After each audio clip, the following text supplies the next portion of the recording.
Sean bienvenidas y bienvenidos a una emisión más de Aprende en Casa 2. En esta ocasión tendremos una sesión de la asignatura de Ciencias, Física para los estudiantes de segundo grado de secundaria.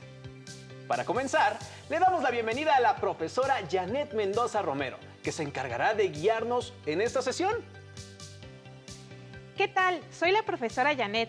Sean bienvenidos los estudiantes de segundo grado de secundaria y público en general a esta clase de física. Esperando que se encuentren muy bien y que sigan cuidando de su salud, manteniéndose en casa y tomando todas las medidas de salud e higiene necesarias para así llegar pronto al semáforo verde. Comencemos. El título de esta sesión es Juguemos con las fuerzas y el propósito de esta sesión es analizar la presencia de las fuerzas y sus interacciones en la vida cotidiana. Les recuerdo que es muy importante participar en las actividades de la sesión. Les sugiero que tengan a la mano cuaderno y lápiz o pluma para anotar las ideas principales que se presenten durante la clase. También que anoten las preguntas y reflexiones que surjan y que puedan despejarlas más adelante. Ha llegado la hora de iniciar nuestra sesión de física llamada Juguemos con las fuerzas. En las sesiones anteriores estuvieron analizando qué es una fuerza, los tipos de fuerza que hay, sus características y algunos ejemplos. En esta ocasión, recapitularemos estos conceptos y trataremos de identificarlos en situaciones cotidianas. Al final, realizaremos unas preguntas para saber si pusieron atención. ¿Yo también tengo que responder esas preguntas, maestra? Claro que sí, tú también. Recordemos que la información siempre nos proporciona bases para la vida. En esta clase trataremos de hacer más palpables, más cercanos a la vida real, todos esos conocimientos que han adquirido. Para comenzar, Enrique, ¿recuerda el concepto de fuerza? Creo que sí lo recuerdo, maestra. Es algo así como, la fuerza es una acción capaz de modificar el estado de movimiento de un objeto o de deformarlo. Muy bien, Enrique. Así es, una fuerza es una magnitud capaz de modificar el estado de movimiento de un objeto o deformarlo. Para esta sesión realizaremos algunos experimentos para demostrar cómo es que una fuerza deforma los objetos o bien ocasiona que cambien su estado de movimiento. Recordemos que las fuerzas son interacciones entre objetos. Ahora sí, vamos con el primer experimento. Ejemplo 1. Aquí tenemos un carrito de fricción. ¿Qué interacción podrías tener con el carrito para que cambiara su estado de movimiento? Pues podría aventarlo o podría jalarlo, ¿no? Ese empujón que le diste al carrito es una fuerza y esa fuerza fue lo que ocasionó el movimiento del carrito. Entonces, ¿jalar o empujar algo es aplicar una fuerza? Exactamente. Ahora vamos con el ejemplo 2. Toma ese pedazo de plastilina. Esta vez, la interacción que tengas tendrá que deformar la plastilina. Entonces, jalar o empujar no servirá, ¿cierto? No lo sé. Inténtalo. A ver. Jalo. Y comprimo. Sí, sí sirvió. Así es, Enrique. Tienes razón. De la misma manera que el carrito y la plastilina cambiaron su estado de reposo a movimiento y su forma, respectivamente, pasa con todo lo que existe en el universo al aplicar una fuerza. Qué interesante, maestra. ¿Qué más? En sesiones anteriores, aprendimos que la fuerza puede darse por contacto y a distancia. En este ejemplo, la fuerza que aplicamos en el carrito y en la plastilina, ¿qué tipo de fuerzas son, Enrique? Por contacto, ya que estamos tocando los objetos. Así es, muy bien, Enrique. Pero, ¿qué pasa con las fuerzas a distancia? Para que las entiendan mejor, vamos a ver algunos ejemplos. Toma ese imán y esos clips para comprobar las fuerzas a distancia. Ya que los tengo, maestra, ¿qué voy a hacer con ellos y qué tiene que ver con la fuerza a distancia? Bueno, pues las fuerzas a distancia son aquellas que no tienen un contacto físico. Para empezar con esta actividad, vamos a poner el imán alejado de los clips y observemos qué es lo que pasa.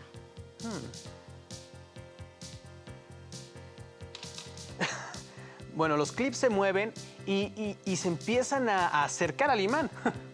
Exacto, a pesar de que el imán no está tocando los clips, existe una fuerza que hace que se muevan y esta no necesita que haya contacto entre los objetos. A esta fuerza a distancia se le llama fuerza magnética. Otro ejemplo de fuerza a distancia que es más fácil de reproducir y de notar, pues es algo cotidiano, es la fuerza de gravedad. Esta fuerza es la que nos mantiene pegados al piso. Es la que hace que la Luna gire alrededor de la Tierra y que los planetas giren alrededor del Sol. Increíble, maestra. Ya me va quedando un poquito más claro cuáles son y qué tipos de fuerzas hay. Existen otras formas en las que la fuerza se manifiesta. Una de ellas es la fuerza de fricción o la fuerza de rozamiento, la cual es una fuerza que existe entre dos superficies en contacto, que se opone al movimiento. Por ejemplo, cuando dejamos caer una hoja de papel hecha bolita y una extendida, la fricción del aire se haría presente y caería primero la hoja de papel hecha bolita. Otro ejemplo es cuando un auto o una bicicleta frena de golpe. Las fuerzas de fricción entre las llantas del auto o la bicicleta eventualmente hacen que estos objetos se detengan. Lo mismo pasa con todos los objetos a los que se les aplica una fuerza, ya sea por contacto o a distancia, ya que al tocarse unos con otros se produce un rozamiento. Por lo tanto, habrá fricción, la cual producirá una resistencia a la dirección del movimiento. Otro ejemplo es cuando caminamos por superficies diversas, tales como tierra, pasto o arena de playa. En cada uno de los lugares mencionados, la fricción o rozamiento dependerá del suelo. Así la dificultad en el movimiento al caminar será diferente. También me ha pasado que cuando voy en bicicleta me cuesta más trabajo avanzar si hay pasto que cuando es pavimento. Ahí se ve y se siente la fricción. Así es. La fricción siempre estará presente en el movimiento, pero en ese caso también tiene que ver un agente externo que es la gravedad y la masa del objeto. ¿Cómo? ¿La gravedad y la masa también afectan los cuerpos? Sí, estos componentes determinan el peso de un cuerpo. En primaria vieron que la cantidad de materia que tenía un objeto se le llama masa y que existe una atracción de nosotros hacia la Tierra que se llama gravedad. Me gustaría que tomes en cuenta estos conceptos, porque más adelante vamos a estar revisando. Hasta ahora todo está claro, pero hemos ocupado todos los materiales en la mesa excepto este vaso con esta pelota. ¿Para qué es, maestra? Lo que pasa es que existe otro tipo de fuerza, llamada fuerza de flotación. Ese sí le entiendo. Sí, le entiendo. Es cuando un objeto flota, ¿no? Así es, pero ¿me podrías explicar por qué ese objeto flota? Pues creo que existe una fuerza dentro del agua que hace que los objetos floten empujándolos hacia arriba. Sumerge la pelota para que veas lo que sucede. ¡Muy bien! Puesto que la fuerza que un fluido ejerce en dirección hacia arriba sobre un objeto sumergido dentro de él, se le llama fuerza de flotación. Y si se hunde, la fuerza de flotación es menor que el peso del objeto. Bueno, ¿y cómo se cuantifica la fuerza o cómo se mide la fuerza? A eso voy. Hace muchos años, un científico llamado Isaac Newton fue el primero en querer medir la fuerza de los objetos. Por esa razón, inventó un objeto llamado dinamómetro. Ah, caray, ¿qué es eso? Pues el dinamómetro es un instrumento utilizado para medir las fuerzas o para calcular el peso de los objetos. El dinamómetro funciona gracias a un resorte o espiral que tiene en el interior, el cual puede alargarse cuando se aplica una fuerza sobre de él. Un día, pon atención a las personas que compran fierro viejo y utilizan ese instrumento para pesar. De la misma manera, utilizan uno en las carnicerías para pesar las reses. ¿Es como una báscula? Así es, pero con diferente forma. Por esta atribución y otras más que veremos en las siguientes sesiones, la unidad de medida de la fuerza es el newton y se abrevia con una N mayúscula. Maestra, ¿y cuál es la equivalencia de 1 kilogramo a newton? 1 kilogramo es igual a 9.81 newtons. Por ejemplo, cuando su mamá los mande por las tortillas, sabrán cuánta fuerza están utilizando para cargarlas, haciendo una sencilla multiplicación. El número de kilos por 9.81 y el resultado es en newtons. Perfecto, acabo de entender cuál es mi fuerza. Las fuerzas, sin importar si son a distancia o por contacto, se representan con una flecha. La longitud de la flecha representa la magnitud y la punta de la flecha la dirección de la fuerza aplicada. A estas flechas se les llama vectores. Si quisiéramos representar los ejemplos del carrito o de la pelota o de la plastilina, ¿cómo podríamos hacerlo? Pues tendríamos que dibujar el objeto y ponerle las flechas que indican la fuerza que aplicamos. Vectores, se llaman vectores. Ya no les digas flechas. Está bien, maestra. Entonces tendríamos que dibujar la pelota, el carrito o la plastilina y trazar los vectores de las fuerzas que aplicamos. Eso está mejor. Pero ¿qué pasa si no somos buenos dibujando? O si el objeto al que aplicamos la fuerza se parece a la casa de la imagen, o tuvieras que indicar las fuerzas que aplica un jinete mientras monta a caballo. Ay, no sé, yo no puedo dibujar caballos. A lo mejor la pelota o el carrito, pero nada más complicado que eso, ¿no?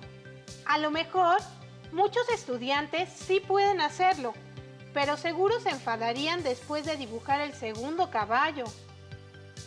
Es por eso, y para facilitarnos un poco el trabajo, que en lugar de hacer dibujos tan detallados, simplemente representamos a los objetos con un cuadrado.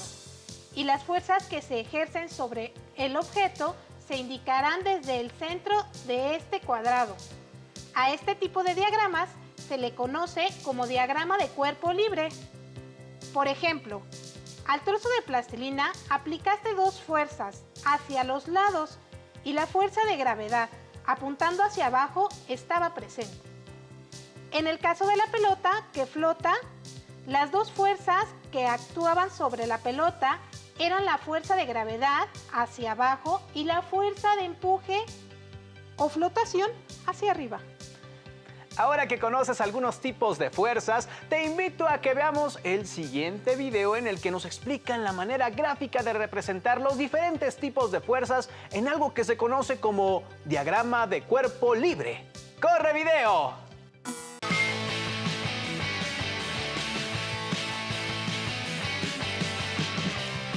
Uf, no, está pesadísimo.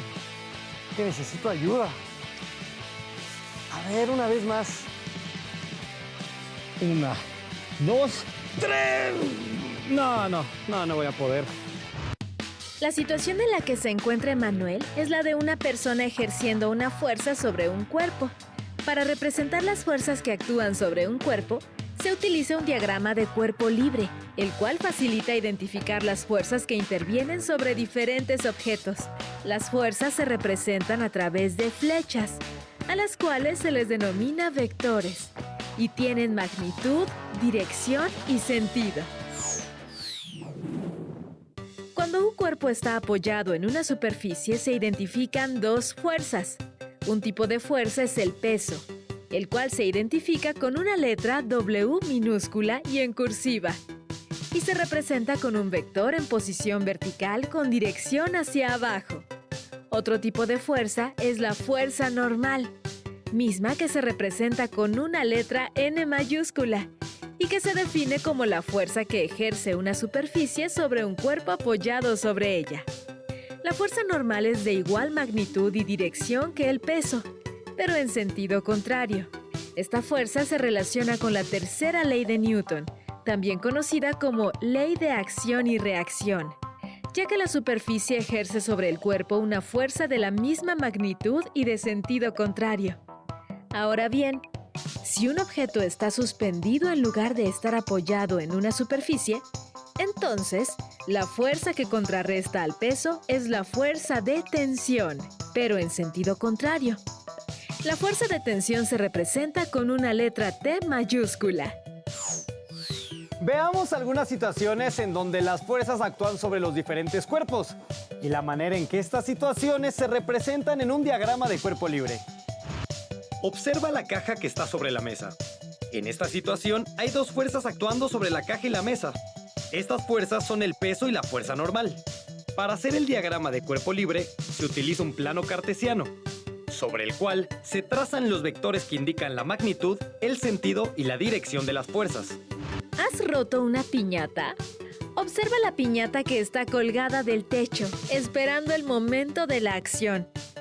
Una de las fuerzas presentes es el peso de la piñata, que actúa en forma vertical hacia abajo. La otra fuerza que actúa sobre la piñata es la que ejerce la cuerda que la sostiene y que es opuesta a su peso, es decir, la fuerza de tensión, la cual actúa hacia arriba. Este sería el diagrama de cuerpo libre que representa las fuerzas que actúan sobre la piñata. ¿Has visto una balanza de platillos? Es un instrumento que se utiliza para comparar la masa de dos objetos. La balanza está suspendida, pero al mismo tiempo, los platillos también están suspendidos de una barra transversal. Al esquematizar la balanza, es posible ver que existe una fuerza de tensión que sostiene a la balanza, la cual se identifica como fuerza de tensión, T3. Cada uno de los platillos tiene un objeto cuyo peso se denomina W1 y W2 respectivamente.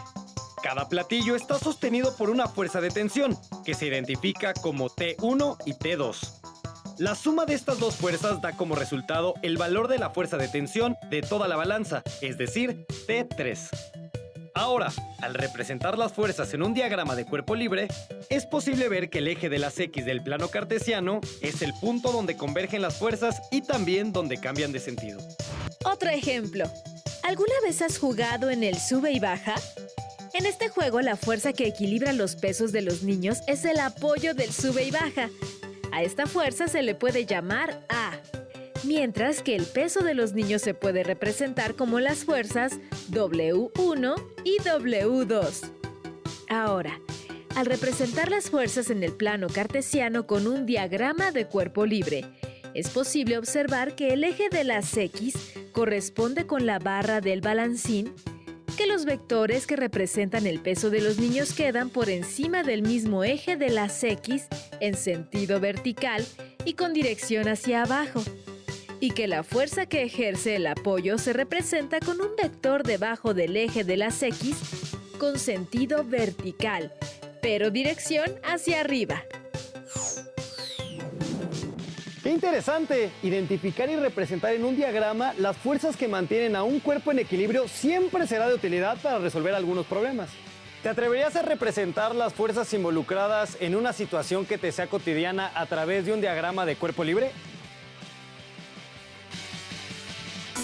Ya casi hemos concluido. A manera de producto, les sugerimos que elaboren un mapa conceptual o bien un mapa mental parecido al que les mostramos. No necesariamente debe ser ese. Utilicen ejemplos de su vida cotidiana para demostrar la existencia de la fuerza. Para definiciones que les piden, pueden utilizar sus propias palabras, buscar la información en su libro de texto y, si es posible, también investigar en Internet. Pongan mucha atención al siguiente video, pues nos van a dar información importante sobre cómo podemos comprender de forma más sencilla todo lo que hemos aprendido sobre el concepto de fuerza. ¿Y ahora tú? ¿Qué te preocupa? Ay, sigo dando vueltas a la clase. Es demasiada información. Además, el profesor quiere que prepare una exposición en 2 días con todo eso. Tranquilízate. A ver, ¿cómo podemos simplificar la explicación del tema para demostrar lo que aprendimos o para estudiar mejor? Con un diagrama conceptual. Primero, debemos de tener claro qué es un diagrama conceptual, ¿de acuerdo? Exacto, es como un resumen, pues rescata aspectos importantes de un tema. En este caso, los conceptos se acomodan en un esquema, cuya función principal es transmitir información visualmente, de la manera más sencilla y directa posible. ¿Qué les parece si elaboramos un diagrama sobre el tema que acabamos de ver en clase? Para construir un diagrama conceptual, lo primero que necesitamos es tener claro el tema, es decir... Las fuerzas. Exactamente. ¿Tienes tus apuntes? Sí. ¿Y tu libro de texto? Lo tengo. La característica principal de un diagrama conceptual es que se construye con un orden jerárquico, es decir, se parte de un concepto o idea general que después se relaciona con otros conceptos o ideas más particulares. Como ya tenemos identificados los conceptos, ahora los colocamos en círculos, óvalos o rectángulos, y luego los unimos con líneas o flechas que contengan palabras de enlace. ¿Qué son las palabras de enlace? Son las palabras que sirven para conectar las ideas. Los pasos generales para elaborar un diagrama conceptual son: tomar el contenido de tu libro de texto, tus apuntes o tus conocimientos. Decidir cuál es el concepto principal. Identificar los conceptos clave. Ordenar los conceptos de manera jerárquica. Organizar las ideas con figuras y líneas. Y hacer los ajustes finales al diagrama. Ahora, apliquemos estos pasos para hacer un diagrama sobre el tema que te está quebrando la cabeza. Después de haber estudiado el tema, elegimos el concepto o idea central, en este caso, las fuerzas. Continuamos eligiendo una idea particular que puede ser la definición de fuerzas, la cual es acciones que producen movimientos, cambio de dirección o deformación de los objetos, y la escribimos dentro de otro óvalo. Posteriormente unimos ambos óvalos con una línea. ¡Ya sé! Las fuerzas son el tema central. Ajá, muy bien. Continúa. Y entre ambas líneas va la palabra de enlace, ¿no es así? Vas recordando cómo se hace. Ahora, ¿cómo relacionas las fuerzas con la idea siguiente? Las fuerzas son las acciones que producen los cambios. Así es. Entonces, ¿cuál es la palabra de enlace? Son. Por eso queda de la siguiente manera. Las fuerzas son acciones que producen movimientos, cambios de dirección o deformación de los objetos. Así es. De este modo, la palabra de enlace conecta ambas ideas. Con mucha frecuencia, la palabra de enlace es un verbo. En fin, es la manera de conectar dos ideas. Ahora vamos a anotar más conceptos asociados, describiéndolos brevemente. Esto se va viendo menos complejo. Te lo dije. Es importante jerarquizar, es decir, ordenar las ideas en conceptos secundarios, terciarios, etc. Para esto, colocamos las ideas más generales en la parte superior de la lista y las más específicas en la parte inferior. Entonces, anotamos los dos tipos de fuerza, de contacto y a distancia, usando palabras de enlace, descriptores breves y ejemplos de cada tipo. De acuerdo. Ok, ahora continuemos agregando ideas. ¿Recuerdas cómo se representa gráficamente las fuerzas? Sí, claro, con vectores. Lo anotaré aquí. El diagrama conceptual se va completando al añadir ideas dentro de óvalos conectados con líneas, definiendo la ubicación correcta para cada idea e insertando las palabras de enlace. Podemos enriquecer el diagrama si añadimos que la unidad con que se miden las fuerzas es el newton. Por último, En nuestro diagrama podemos mencionar cómo las leyes de Newton explican la relación entre las fuerzas y el movimiento de los cuerpos. Ten en cuenta que el diagrama conceptual es dinámico, es decir, podemos adaptar su forma conforme añadimos ramificaciones con ideas y definiciones nuevas. Ahora comprendo mejor los diagramas conceptuales. Estos contienen información básica, organizada y necesaria para comprender una serie de ideas y la relación entre ellas dentro de un tema de estudio. Esto me va a servir perfecto para mi exposición. O para estudiar para el examen. ¿Examen? Espero que este video les haya resultado útil para poder organizar toda la información de todo lo que hemos aprendido sobre fuerzas. Espero que hayan aprendido algo nuevo en esta sesión. Les sugiero que consulten su libro de texto para poder resolver algunas dudas. No olviden mantenerse en casa, lavarse las manos frecuentemente y estar informados. Agradezco su intervención en esta sesión, maestra, y los invito a encontrarse en la próxima. No olviden guardar las actividades realizadas para poder compartirlas. ¡Hasta pronto!